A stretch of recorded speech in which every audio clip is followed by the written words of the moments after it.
আপনারা দুজন ছাড়া ঘরের ভিতরে আর কেউ ছিল না? আর অন্য কেউ ছিল না? আর মেয়েটার মার একটা পাশে ঘর ছিল। ওই যে কালীনগর। আমার এত বড় ক্ষতি কেন করলি? যারা করলি না করলি জানাই আমি জানাই আমার সব শেষ করে দিয়ে চলে গেলি।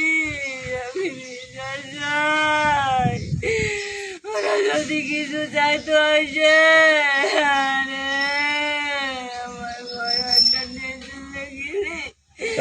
কিছু কথা বললো না, কিছু বললো না রে। কোনো টাকা পয়সা বা কোনো সোনা দানা এরকম কিছু বলেনি? যাইনি, কোনো কথা বলিনি, ঘরের ভিতরে যাইনি। এটা কেমন?